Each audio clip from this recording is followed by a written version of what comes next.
والصلاة والسلام على سيد المرسلين وعلى آله وأصحابه أجمعين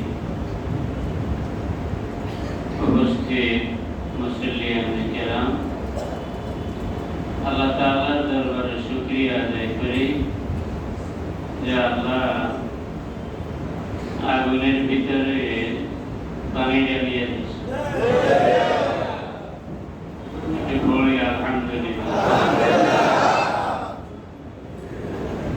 যারা বসা আছেন ওনারা যদি একটু কষ্ট করে সামনে আগেন, যারা দাঁড়াইয়া রয়েছে যেতে হওয়া মাহফিল তো একটু আদবের সাথে সবাই একটু বসতে হইবে। আল্লাহ তাআলা কোরআন শরীফে বলছেন, তাফাসসাহু বিল মাজালিস ইয়াফসাহিল্লাহু লাকুম। আল্লাহ বলেন, তোমরা দ্বীনি মজলিসে নিজেরা একটু নড়ে চড়িয়ে যাও, বাকিদেরকে জায়গা করে দাও, তাহলে আল্লাহ আমার কাছে তোমাদেরকে জায়গা করে দেন। এই ওয়াদাটা আমার না আল্লাহ? আমরা কি আল্লাহর রহমতের দরবারে জায়গা পাইতে চাইনি? তাইলে আমরা একটু কষ্ট করি বাকি ভাইদেরকে একটু জায়গা দিই। সম্মানিত হাজিরিন, আপনারা অনেকে আমার চিনেন। আমার বাড়ি লক্ষ্মীপুর সদরে মান্দারি ইউনিয়ন জাদিয়া গ্রামে।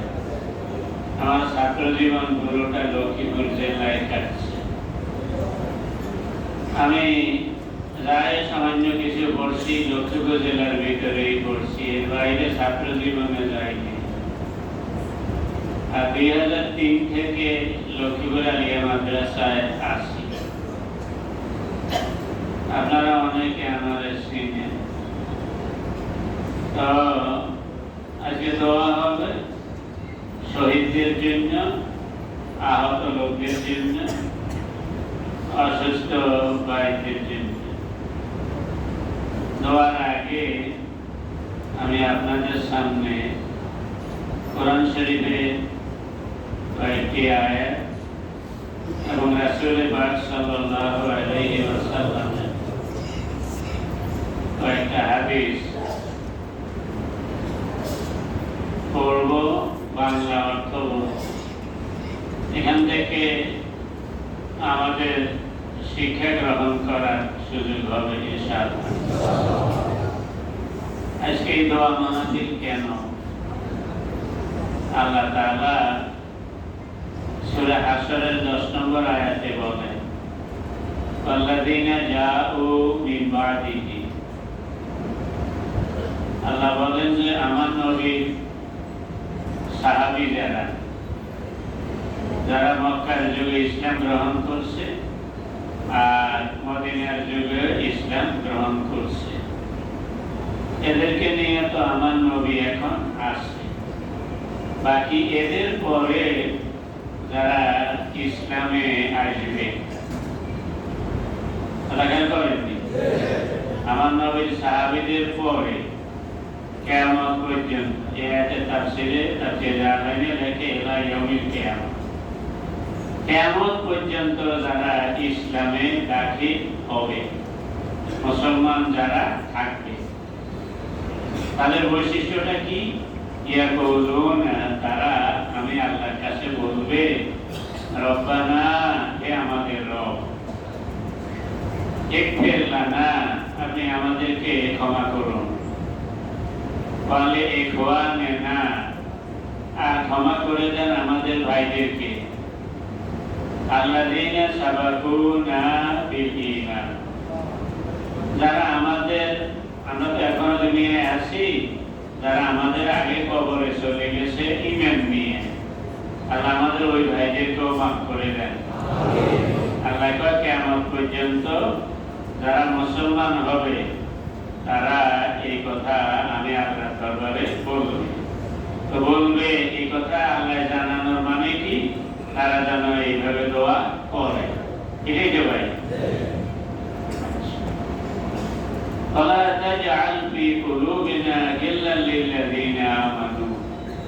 এই কথাও আমার কাছে বলবে যে আল্লাহ, যত ইমানদার এই দুনিয়াতে আছে তাদের প্রতি আমাদের অন্তরে যেন কোনো হিংসা বিদ্বেষ না থাকে।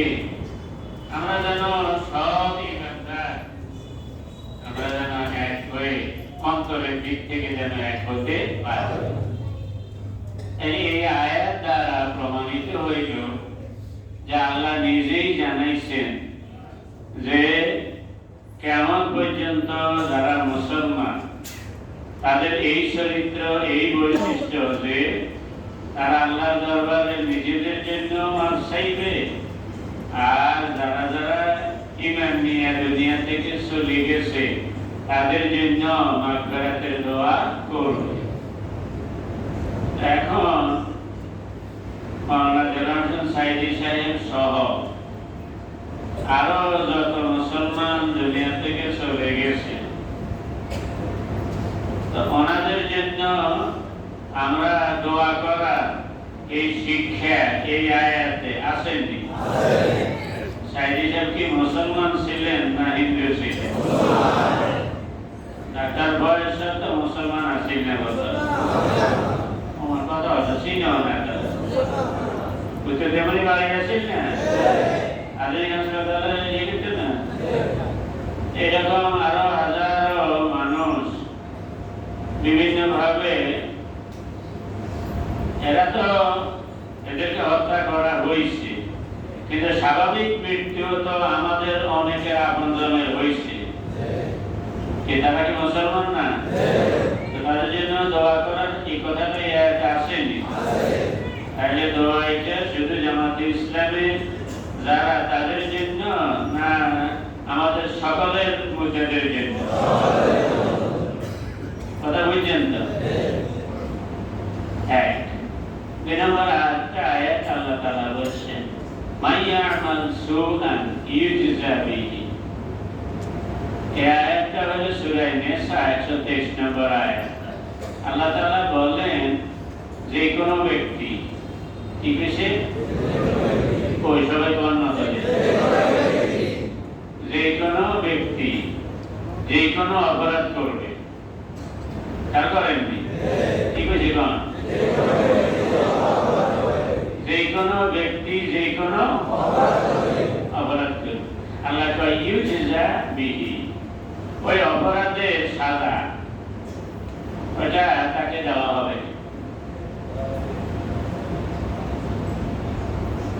আপনারা খেয়াল করেন, বলেন যে কোনো ব্যক্তি যে কোনো অপরাধ করবে, আল্লাহ কয় ইউজজা বিহি, সেটার যাজা, সেটার সাজা, সেটার ফলাফল তাকে দেওয়া হবে।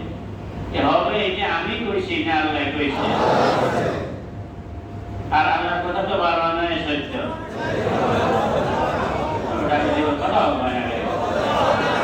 আল্লাহর কথা বারবার সত্য। যে কোনো ব্যক্তি যে কোনো অন্যায় করবে তার সাজা, তার যাজা তাকে দেওয়া ঘোষণা আমার না আল্লাহ? এখানে এক যারা পরিমাণ মিথ্যা হওয়ার সুযোগ আছে? যদি আল্লাহর কোরআনের এই কথাটা আমরা জানতাম এবং মানতাম, তাহলে যে কোনো অন্যায়ের দিকে কদম বাড়াইতে কয়েকবার চিন্তা করতাম।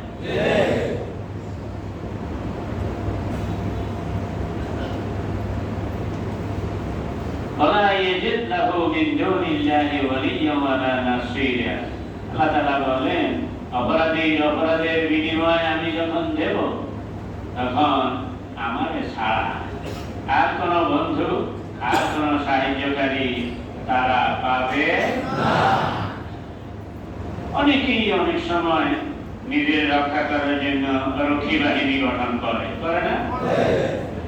অনেকেই সকল সেক্টর নিজের হাতের মুঠের মধ্যে নেয়। কিন্তু আমার আল্লাহ বলেন যতটাই মুঠে নাও না কেন, ধরা যখন শুরু হইবে তখন কাউকে পাবে না। আল্লাহর কথার বাস্তব প্রমাণ কি দুনিয়াতে আছে না নাই? বাংলাদেশে অবশ্যই এটা প্রমাণ নাই, আছে তাই? ওটাই আপনি আইন এমন না, তাকে তো খবর আছে তো তাই। এরপর এরপরে আল্লাহ তাআলা বলছেন ইন্নাল্লাহা মা'আস সাবিরিন। বলেন আয়াতটা বলেন। এটা আমার মনে হয় বেশিরভাগ লোকেরই মুখস্থ আছে। নিঃসন্দেহে আল্লাহ সবরওয়ালাদের সঙ্গে আছেন। আমাদের দেশের লোকেরা এই আয়াতের তর্জমা করে নিশ্চয়ই আল্লাহ ধৈর্যশীলদের সাথে আছেন। আমি এই তর্জমা করি নাই, খেয়াল করছেন তো? আমি তর্জমা করছি কি নিঃসন্দেহে আল্লাহ সবরওয়ালাদের সঙ্গে আছেন। আমি সবর শব্দটা আরবি শব্দ আরবি রাখিয়ে দিয়েছি। কেন রাখছি? সবর শব্দের চার মানি। কয় মানি? এক মানি হলো ধৈর্য ধারণ করা। এই অর্থ হলে নিশ্চয়ই আল্লাহ ধৈর্যশীলদের সঙ্গে আছে। আর সবরের দ্বিতীয় অর্থ হইল অপেক্ষা করা। কি করা? আমরা যে কথা রাখনি কোনো তো বলেন না, তো এমনিও খেয়াল আছে এই নিয়ে একটু আছে আমার দাওয়াত দিছে দিয়ে না কেন আছে। সবরের দ্বিতীয় অর্থ কি? নিশ্চয়ই যারা আমার পথে থাকবে তারা আমার সাহায্য পাওয়ার জন্য অপেক্ষা করতে হবে। তোমরা যে কইবে যে আল্লাহ আইতে খারাপ কদম নাযিল করেন না, আমি তোমার কাছে চাকরি করি না, তোমরা অপেক্ষা করতে হইব, আমি আমার টাইম মতো যা করার করব।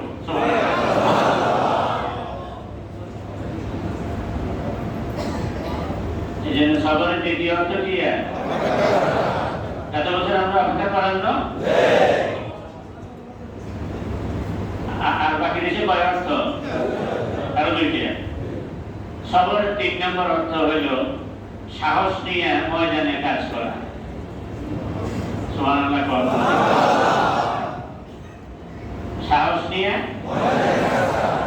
তো যারা সাহস নিয়ে ময়দানে কাজ করবে নিঃসন্দেহে আল্লাহ তাদের সঙ্গে থাকবে।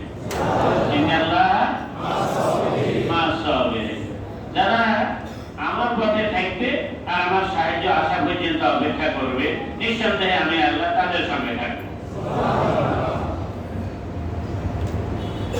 এখানে অনেক আলেম ওলামা আছে, আলহামদুলিল্লাহ। এই যে সবর শব্দের এক অর্থ বললাম ধৈর্য, এটা আমাদের সবার জানা আছে। দ্বিতীয় অর্থ বললাম অপেক্ষা করা, এটা সূরা হুজুরাতের আয়াতের মধ্যে সবর শব্দটা অপেক্ষা করার অর্থে ব্যবহার হয়েছে কোরআনে। তৃতীয় অর্থ বললাম সাহস নিয়ে ময়দানে কাজ করা। এসরুনে সাবিরুনে ইয়াগলিবুনা আলা মিআতাইন। আল্লাহ কয় যদি সবরওয়ালা 20 জন ময়দানে দাঁড়াইতে পারো তাইলে বেঈমান 100টার 200টার উপরে তোমরা বিজয় থাকবে।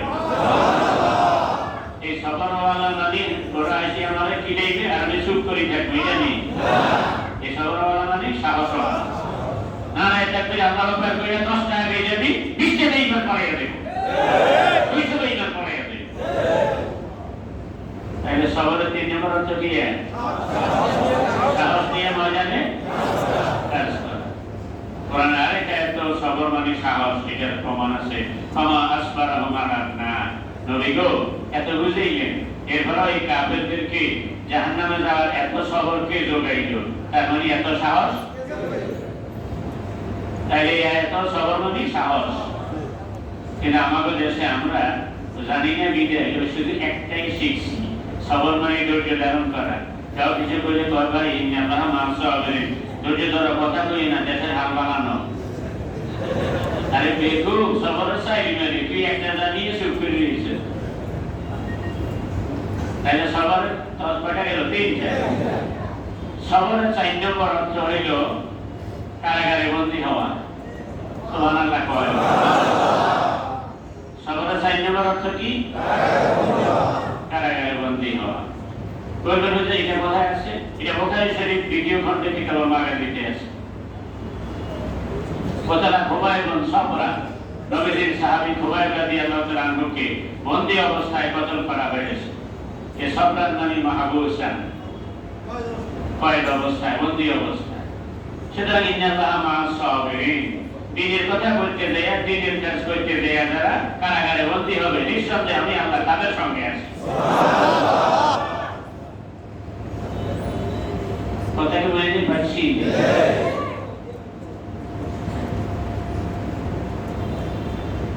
আল্লাহ আল্লাহ আল্লাহ আল্লাহ সম্মানিত হাজিরিন, আমার আরেকখানে একটা দোয়ার অনুষ্ঠান আছে, আমি ওদিকে যাওয়া লাগবে, গাড়ি অপেক্ষা করতেছে, আর আপনারাও বিভিন্ন দিকে যাইবেন, কাজকর্ম আছে, এই জন্য কথা আর বাড়াইতে পারিলাম না।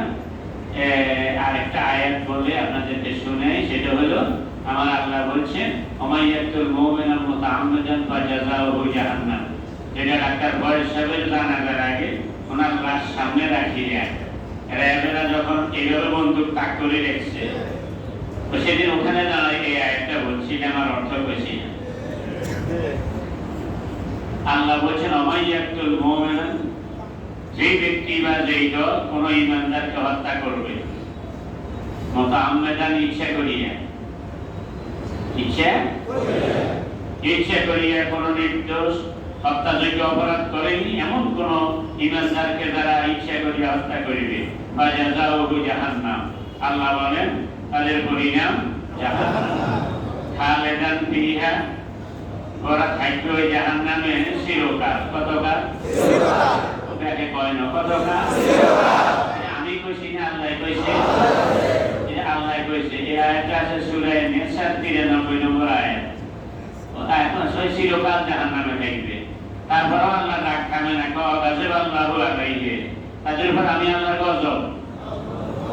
এরপর রাগ থামে না, লাআনাহু, তাদের উপর আমার লাআনত।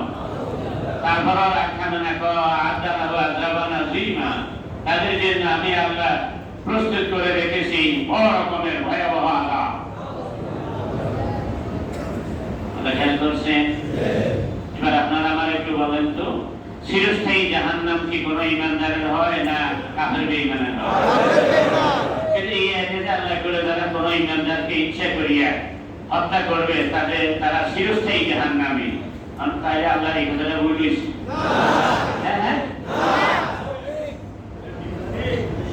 তাই এখন এই বেদার একটা সমাধান লাগবো না? লাগবো নি? আমরা জানি যে কাফের বেঈমান ছাড়া কেউ চিরস্থায়ী জাহান্নামী হবে না। গুনাহগার মুসলমান আযাব ভোগ করার পরে কোনো না কোনো সময় মুক্তি পাবে। ঠিক নেই?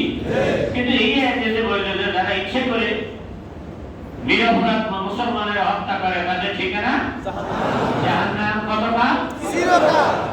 এই আয়াতের ব্যাখ্যায় কয়েকটা হাদিস উল্লেখ করে মুফাসসিরিন کرام বলছেন যে এর মানে হইল যেই লোকেরা এইভাবে ইমানদার মানুষদেরকে অন্যায়ভাবে হত্যা করে এদের মরণকালে ঈমানের কালেমা নসিব হবে না। কথা বলতে পারছি? এদের মরণকালে ঈমানের কালেমা নসিব হবে না। তো যেহেতু ঈমানের কালেমা নসিব হবে না, সুতরাং প্রাণটা দেহ থেকে বের হবে বেঈমান অবস্থায়, আর সে কারণেই খালিদান ফিহা, তারা থাকবে জাহান্নামে। কতকাল? এবার আপনি বলবেন হুজুর আমি তো জীবনে কোনো মুসলমানের কোনো লোকের আমি হত্যা করি নাই, এমনি লাগিয়ে গেছিস, আর এমনি করেছি কথাতে সারাই গেলা রক্তাই গেলা, কথা কয় না একই কইছি, তবে নিজের হাতে কিছু। তাহলে শুনেন আপনার ব্যাপারে নবীজি কি বলছেন, মান আ'আনা আলা কাতলি রাজুলিন মুসলিমিন বিসাত্রি কালিমাতিন লাকিয়া আল্লাহ ইয়াউমাল কিয়ামাতি মাকতুবান বাইনা আইনাইহি আয়াতুম মিন রাহমাতিল্লাহ। নবীজি বলেন যেই লোক কোন মুসলমানকে হত্যার ব্যাপারে সহযোগিতা করবে বিসাত্রি কালিমাতিন, কালেমার বাংলা হইল শব্দ, ইংরেজি হইল ওয়ার্ড। একটা পুরো ওয়ার্ডও ব্যবহার করে নাই, এক ওয়ার্ডের এক অংশ কইছে। এই এক অংশ কইয়া বুঝাইছে যে ক্লিয়ারলি বুঝাইছে যে আইয়ামিও সাপোর্টার সারিয়ানা। কথা বুঝে না লাগে? নবীজি বলেন যে এতটুকু এক শব্দের অর্ধেক কইয়াও যদি সাপোর্ট দেয় তাহলে রাকি আল্লাহ ইয়াউমাল কিয়ামাতে, কিয়ামতের দিন আল্লাহর আদালতে কবর থেকে নিয়ে তাকে হাজির করা হবে। কিভাবে? মাকতুবান বাইনা আইনাইহি আয়াতুম মিন রাহমাতিল্লাহ, তার কপালের মধ্যে কুদরতিভাবে একটা সিল মারা থাকবে যে আজকে হাসরের ময়দানে এই লোক সে আল্লাহর রহমত তো পাবেই না, রহমতের আশাও করতে পারবে না। এই হাদিসটা আপনারা ইবনে মাজাহ শরীফে পাইবেন। তারপর তিরমিজি শরীফে আছে। আপনি বলবেন হুজুর আমি তো একটা নয়, আমার পাখি গোটা দেশের 50 লক্ষ নেতা কর্মীকে এক সমর্থন দিয়েছে যে ওর মত থেকে সবাই গেল ওর কথা কয় তার কজন আসামি দিয়ে আল্লাহ ধরিল তাই বলেন দিন শরীফ নবীজি বলছেন লাউ আন্না আহলা সামাওয়াতি ওয়াল আরদি ইশতারাকু ফি দামি মুমিনিন লাকাফাহুমুল্লাহু বিন-নার শুধু বাংলাদেশের এক পার্টির কয়েক লাখ নয় নবী বলেন আসমান আর জমিনে যত প্রাণী আছে সকল প্রাণী যদি নাকি একটা ইমানদারের হত্যার ব্যাপারে যদি কথার মাধ্যমে কাজের মাধ্যমে সমর্থনের মাধ্যমে শরীক হয় লাকাফাহুমুল্লাহু বিন-নার নবী বলেন নিঃসন্দেহে আল্লাহ একজন ইমানদারকে অন্যের হত্যার ব্যাপারে যারা এইভাবে সাপোর্ট দিয়েছে সমর্থন করেছে সহযোগিতা করেছে এই আসমান জমিনের সমস্ত প্রাণী যদি একমত হয় আল্লাহ অবশ্যই সবাই জাহান্নামে নিক্ষেপ করবেন এক ইমানদার হত্যার অপরাধে আপনারা কি নবীর কথা বিশ্বাস করেন? কারা কারা বিশ্বাস করেন তারা হাত তোলেন। আল্লাহ আপনি সাক্ষী থাকেন। আপনি সাক্ষী থাকেন। এবার একটা প্রশ্ন আপনাদের মনে হুজুর আমি আসলে মানতে যাইনি আমি আমার ন্যায্য অধিকার আদায়ের জন্য নামছিলাম কিন্তু আমার হত্যা করার জন্য যখন আইছে তখন আমি আত্মরক্ষার জন্য লাঠি একটা রয়েছিলাম তখন আমার ওই লাঠিতে অমুক মারা গেছে এখন আমার অবস্থা কি হইব?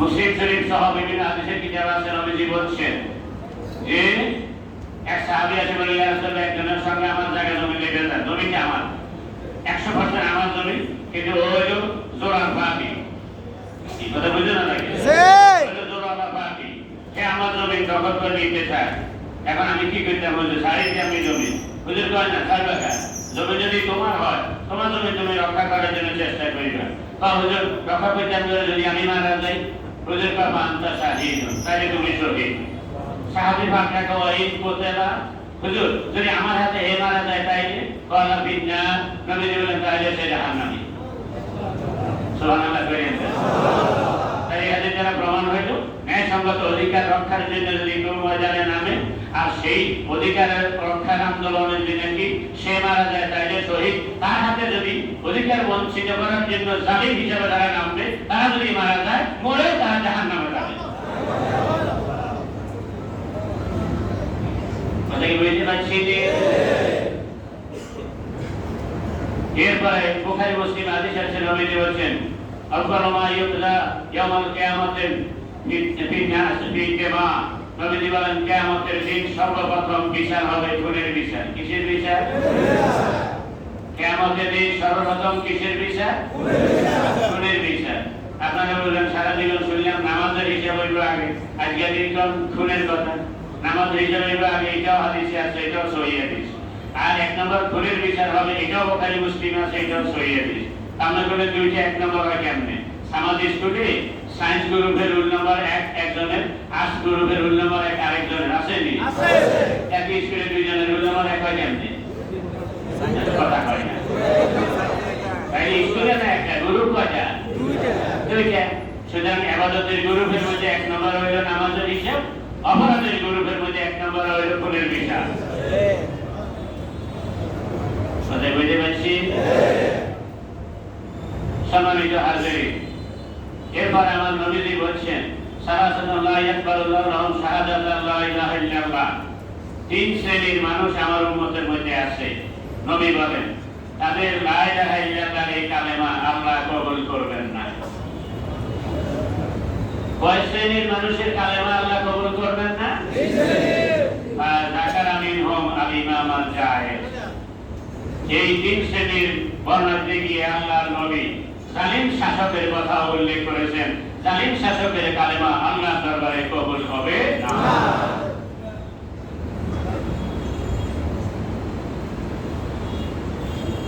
সম্মানিত হাজিরিন এরপর একটি হাদিস বলে শেষ করছি বুখারী শরীফ মুসলিম শরীফ সব প্রায় কিতাবে হাদিসে আছে নবীজি একদিন এভাবে হেলান দেয় আসিলেন হেলান দেওয়া অবস্থায় বললেন ও সাহাবীরা আলা উকবিরুকুম বিআকবারিন আলা উনাবিরুকুম বিআকবারিন কাবায়ের কবিরা গুনার মধ্যে সবচেয়ে সেরা যেটার উপরে আর কোনো বড় অপরাধ নাই এরকম সবচেয়ে বড় অপরাধ কোনটা আমি কি তোমাদেরকে বলবো সাহাবায়ে কেরাম বলেন জি হুজুর বলেন তখন হুজুরে এই সবচেয়ে বড় কবিরা গুনার বর্ণনা দিতে যাইয়া বললেন যে শাহাদাতুল জুরি প্রথমে কইছে সরাসরি আল্লাহর সঙ্গে শিরক করা, 2 নম্বরে কইছে বাপ মার নাফরমানি করা, 3 নম্বরে যাইয়া নবীজি কয় মিথ্যা সাক্ষ্য দেওয়া। কি সাক্ষ্য দেওয়া? মিথ্যা সাক্ষ্য দেওয়া। এই কথা কইতে যাইয়া হেলান দেওয়া থেকে সদরে বইছে, সদরে বসি বলতেছে আল্লাহ ওয়া শাহাদাতুল জুর, আল্লাহ ওয়া শাহাদাতুল জুর, আল্লাহ ওয়া শাহাদাতুল জুর, কুলনা রাইতাহু সাকাতা। এই মিথ্যা সাক্ষ্য দেওয়া, মিথ্যা সাক্ষ্য দেওয়া, মিথ্যা সাক্ষ্য দেওয়া। আমরা সাহাবীরা মনে মনে কই কি থামে না, এইটা লই হল লোকেই হলো ওই লোকই কইলো একবার এইটাতে অনেক কইতে আছে মিথ্যা সাক্ষ্য, মিথ্যা সাক্ষ্য, মিথ্যা সাক্ষ্য। কিন্তু এইটা ছাড়ে না, থামে না, আল্লাহু আকবার কয় না। কথা বুঝতে পারছি কেন এটা লই বললে? নবীজি এটার ব্যাখ্যা দিয়ে বলছেন যে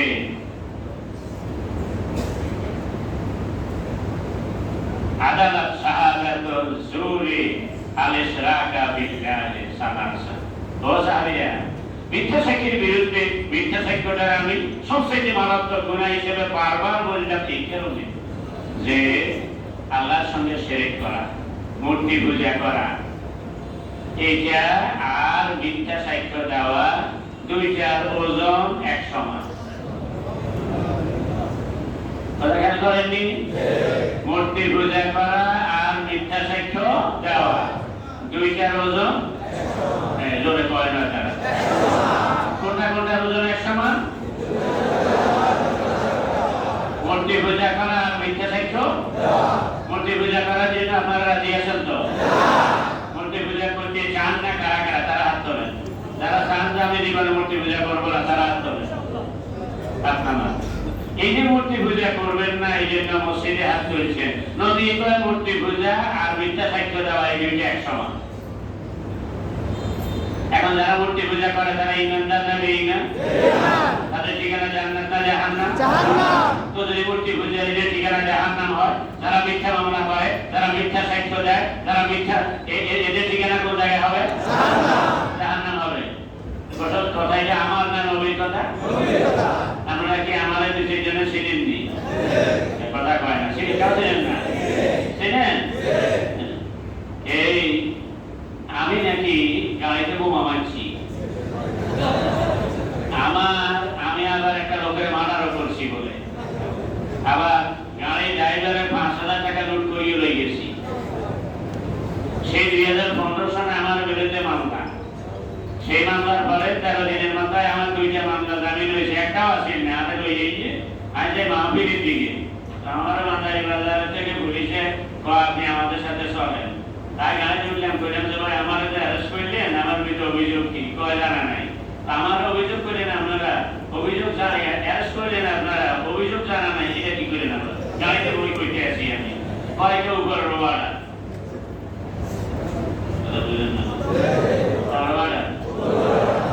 তারপরে আমি আমার এসপি অফিসে রাখলো। এরপরে আমার নামে ওই মিথ্যা মামলা 2টা সাজাইয়া আমার জেলে আছে।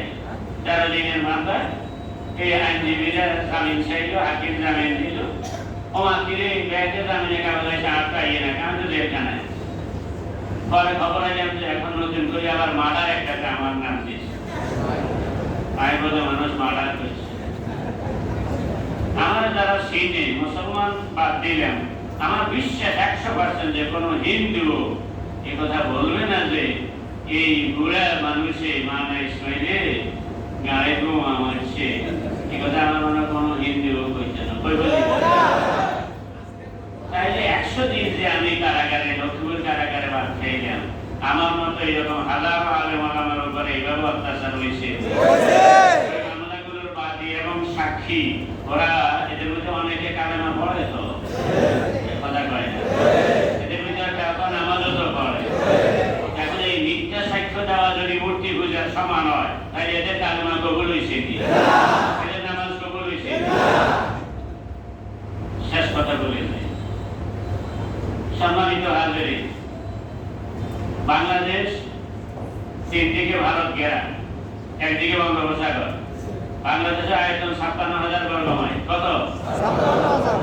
কিন্তু 1947 সালে যখন পাকিস্তান স্বাধীন হয়, 14 আগস্ট পাকিস্তান, 15 আগস্ট ভারত। মুরব্বীরা কথা কইয়ে সেই 14ই আগস্টে শুধু পাকিস্তান স্বাধীন হয়েছে তা নয়, সেই 14ই আগস্টে হায়দ্রাবাদ নামে আরেকটা মুসলিম রাষ্ট্র স্বাধীন হয়েছিল। কি নাম? হায়দ্রাবাদ। সেই রাষ্ট্রটার আয়তন ছিল 82,696 বর্গ মাইল। কত? 82,696 বর্গ মাইল। ওই রাষ্ট্রটা জাতিসংঘের সদস্য ছিল, জাতিসংঘে তাদের প্রতিনিধি ছিল। গোটা বাংলাদেশ যেরকম একটা স্বাধীন দেশ, হায়দ্রাবাদে যেরকম একটা স্বাধীন রাষ্ট্র ছিল। কিন্তু ওখানে ভিতরে গন্ডগোল লাগাইয়া, ভিতরে গন্ডগোল লাগাইছে, এটা লাগাইছে ভারতে। লাগাইয়া সেনাবাহিনী প্রধানের সঙ্গে তারা আগে কন্ট্যাক্ট করে দিয়েছে যে তোমার এরকম সুযোগ সুবিধা দিব। এরকম ভারতের দালাল শব্দ মানে কিছু আছে না নাই? বাংলাদেশে ভারতের দালাল নাই?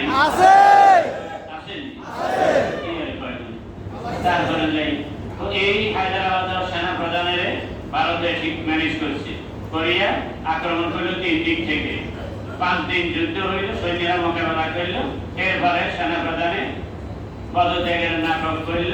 5ম দিনে আত্মসমর্পণ নাটক করিয়া সেই হায়দ্রাবাদ রাষ্ট্রটা আর অস্তিত্ব রইল না, ভারতের পেটে ঢুকে গেল।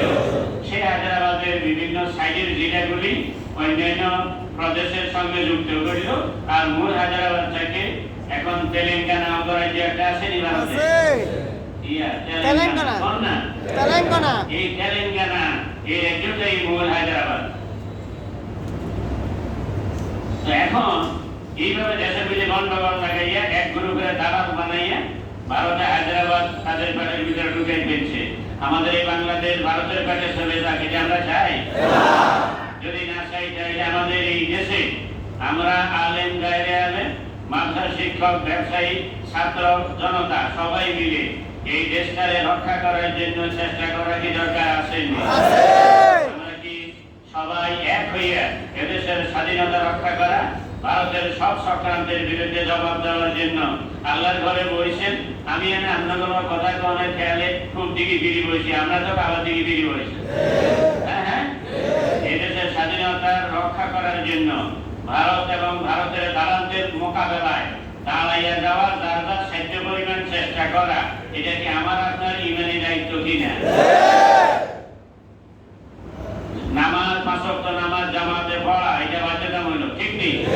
বুখারী হাদিস আছে, নবী কইছে যে পুরুষেরা জামাতে আসে না, আমার মনে চায় আরেকজনের ইমামতের দায়িত্ব দিয়ে আমি যে ঘরে আগুন লাগাই দেই এবং তাদেরকে ঘরে রাখিয়া তাদেরকে সহ ঘর জ্বালাইয়া দিতে আমার মনে চায়। এই হাদিস বুখারীতে আছে। তাহলে জামাতের নামাজ না পড়লে এটা কত মারাত্মক হুমকি দিলেন নবী। কিন্তু যখন খন্দকের যুদ্ধে মদিনার উপর আক্রমণ করে কাফেরেরা, মহাজোট গঠন করিয়া আহাজাব যুদ্ধ আছে না ইতিহাসে? আহাজাব আরবি শব্দ, এটার বাংলা অর্থ হইল মহাজোট। কি এই যে আহাজাব যুদ্ধ, মহাজোটের আক্রমণ, এই মহাজোটের আক্রমণ যখন হয় তখন মদিনার রাষ্ট্র রক্ষার জন্য আল্লাহর নবী সাহাবাদেরকে নিয়ে যখন এই মাটি কাটতেছে, জোহরের নামাজ বলেন, জোহরের নামাজ, আসরের নামাজ, মাগরিবের নামাজ, এই 3 ওয়াক্ত নামাজ নবী নিজে সহ নামাজ পড়ে নাই। তারপরে যাইয়া যখন মদিনাকে রক্ষা করার ব্যবস্থা হয়েছে, এরপরে যাইয়া ওযু করি, আযানে ইকামত দিয়া 1 ওয়াক্ত করি 3 ওয়াক্ত কাজা আদায় করছে। সুবহানাল্লাহ বলেন। দেশ রক্ষা করার জন্য, কি রক্ষা করার জন্য? 5 ওয়াক্ত মতো নামাজ পড়া, এটা তো হলো সুন্নাত। ওই দেখে কয় না ফরজ নেই, ওয়াক্ত মতো নামাজ পড়া যে ফরজ, এটা নবী মাসালা জানতো না, তার কথা কয় না, সাহাবায়ে কেরাম জানতো না। জানার ফরজ ওনারা এই ফরজ বাদ দিয়ে দিলেন। কোন কামের জন্য বাদ দিলেন? দেশ রক্ষা করার জন্য। তাহলে বুঝে গেল যে দেশের উপর যদি আক্রমণ হয়, আক্রমণ সম্ভাবনা থাকে, তাহলে নামাজ ওয়াক্ত মতো পড়া যে ফরজ, এর সেই বড় ফরজ হলো দেশ রক্ষা করা। ঠিক আছে? দেশ রক্ষার জন্য আমরা সবাই এক হয়ে লড়াই করবো। রাজি আছি?